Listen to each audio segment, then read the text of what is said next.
Hey guys, what's up? It's Dusty here, back with another finance video, and today we're going to be going over 5 tricks to save you more money. This is Investment Series episode 5, and I'm pretty excited guys because there's a lot of cool videos to come for this series, so make sure you go ahead and subscribe to the channel, and make sure you go ahead and check out the whole playlist to learn more about finance. So why I'm making this video? Well, because I've seen a lot of people in my close environment that do not save anything. They're not even saving 5% of their income, and some of them are even over 30, 35. Some of them are of course in their 20s or even in their teens, and it depends on how old you are, what your goals are, how much you need to save up, how much you're going to be spending for the rest of your life, and there's a lot of factors that do play a role in this all, but I think it is important for everybody to start saving at some point or another. And I think it's also important for everybody to understand how you can save possibly a little bit more efficient. So first off, I have for you guys a pro tip.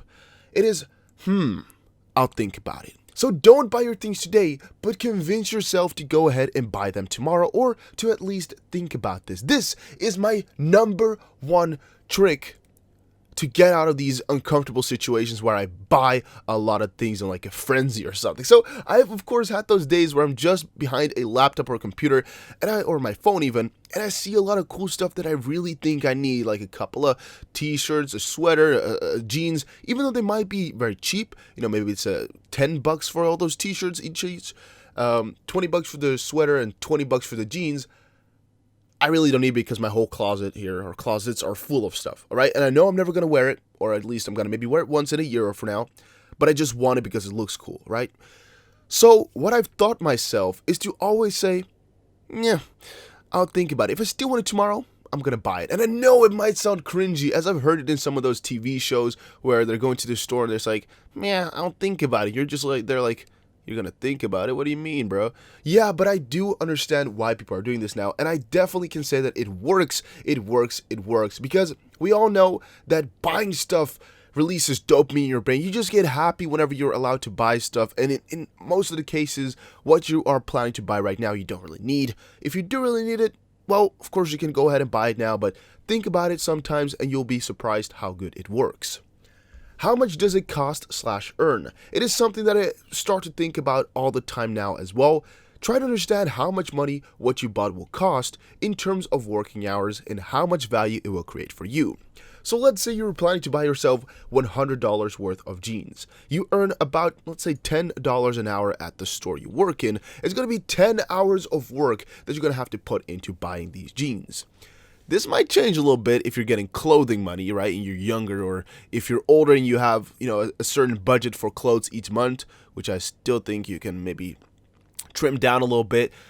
But in the end here, you should relate for yourself how much it costs to get it, all right? And then also, added to that, go calculate for yourself how much value it's going to be creating for you. So, all right, let's say you bought this, let's do it for a watch, right? You bought a $500 watch. That's 50 hours of work for you. Now, what is it going to earn you? What's going to be changing for you now that you bought this thing? Is it going to be worth it? Would you have done it again? Relate it for yourself, and if you come to a conclusion, you'll probably end up either buying it because it's definitely worth it for you, or not because you're like, damn, just worked 50 hours, right? It took me 6 weeks to save this stuff up. I'm completely done. It depends again on the situation. I always like to pick up the Rolex example as well whenever we're talking about saving money. Would you rather have $20,000 in your hand cash right now, or would you rather be stuck with a $20,000 watch that you could only sell for a loss? I know, guys, if you're buying a Rolex or another watch, Patek Philippe, Audemars Piguet, all these watches, maybe even RM, you could all get them and sell them with profit in the end, or hold them without it losing value. But let's say in this case you bought a brand new watch, which is of course going to diminish in value, but you wanted to have the watch, right? And you can only sell it for, let's say, $17,500. I don't know, you can always mix, you get it, you hopefully get the idea. Would you rather have that $20,000 in your hand? You can just see the stack here spanning more than my screen, or most likely your phone. It's going to be bigger than the phone you're watching this on, the whole amount of money. If it's in bills of, let's say, 10 or 20 or 100 even, it's going to be a lot of money. All right, trust me on that one. And you can use this for a lot of different examples, like would you rather have the money in your hand, let's say $100, or would you rather have the pair of jeans? Would you rather have, $50?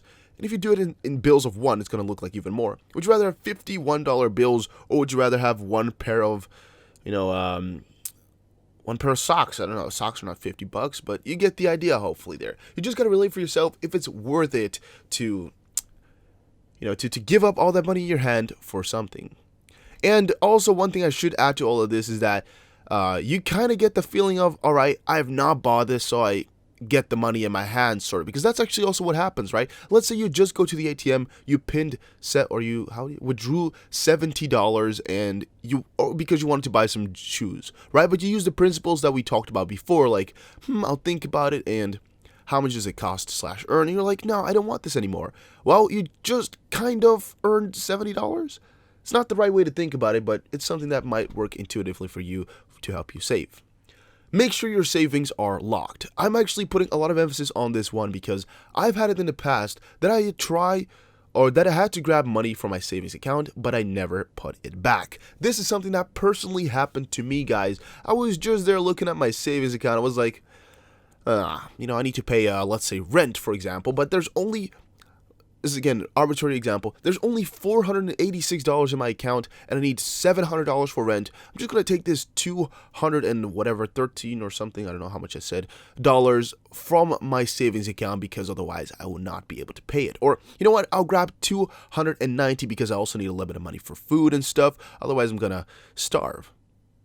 So yeah, that's why I sometimes stick for my savings account. And I was like, whenever I get paid, I'm going to put it back. This was a very long time ago, but it does kind of resemble what a lot of people are thinking, and that is why I'm wanting to say, make sure your savings are locked. Some people do this in the way of moving your money from one savings account to another, so it's harder to access, or you kind of save up your savings to kind of put it down. What I personally did is have multiple bank accounts, and I personally have a lot of bank accounts in different countries, and also in the Netherlands here I also have a couple of bank accounts which I kind of spread my money over. That's one thing, but also I put the savings into one of the bank accounts, savings accounts, yes, I think that's correct, that I don't use for spending.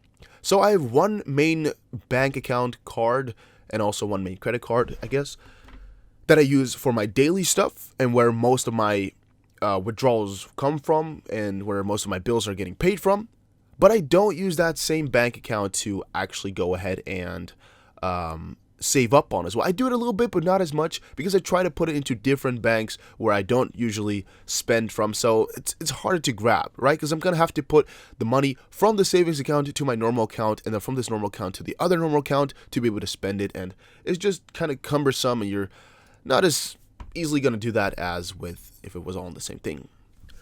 Last but not least, one thing you should all remember for yourself is think about the future. And one thing you can do right now is go ahead and go to a compound interest calculator. I would actually recommend for you guys to go ahead and do that right now. So guys, I open up a compound interest calculator. In this little form, you can actually fill in a couple of details to understand how much your money will be worth in the future. So first off, the initial investment. This is the amount of money that you have available to invest initially. Let's say that is just $1,000. I know that might be a lot to some, but let's just put it in there, right? Or you can also do zero, it doesn't really matter. In this case, we're talking about $1,000 that you have right now. You're like, what should I do with it? Well, are you going to contribute to it every month? That depends. Let's say you want to save up $100 every single month. Length of time in years. Let's look at 10 years you want to save it for. And the interest rate. Again, this kind of depends on where you invested in, what you want to do with it. But we can go from 8% every year. There's going to be a little bit of things deducted, so we're going to go for 5. Interest rate variance range of interest rates above and below the rate that you desire to see results of. Let's do 3 because you can also get 2, you can also get 8, you can also get 10, but let's put it like that. And the compound is going to be yearly. Again, you don't have to, but that is easy to check. Here are the 3 curves for you guys to see how much money that 10,000 is going to be worth, or 1,000 is going to be worth in 10 years if you put $100 extra in that every single month. In this case, you're going to start out in year 0 with $1,000. And you got to look at the middle one for the 5% interest, the above one, so like the blue one for the 8%, and the lowest one for 2%, which is, I'm saying, the minimum that you should be getting. Year 1 is going to be worth $2,250. Year 2, $3,562. And so it goes on and on and on and on and on. And in year 10, that $1,000, yes, $1,000 is going to be worth $16,722 if we're talking about 5% interest. Of course, you still put in $100 every month, but I think that is doable for almost everybody watching this video right now, as like 80% of the people are from the US here. I'm thinking most of y'all are able to save up $100. And in 10 years, that's going to go to $16,500. That's just really insane. If you're able to save up $500 each month, so a lot of spending that you do, you're not going to be doing it anymore. You're going to save up $500 and you don't have any money to start right now, right? But you normally buy a lot of BS and you're not going to do that anymore. Let's see how much you would have in the end. To start, you would of course have zero, but looking at that money building up over the years here, as it is $500 every single month, in 10 years, you would have $75,000 saved up. Of course, that's the middle value. Highest one is about $87,000 and lowest is about $66,000. That's ridiculous. All right, that is ridiculous. If you've already started out with about, it doesn't really matter. You don't have to put in those things anymore. You guys get the idea here. You can actually earn yourself a very big amount of money just by saving up teeny beeny wits of money. Let's say you've gotten $10,000 in the bank right now. You've saved up a little bit and you only contribute $50 a month.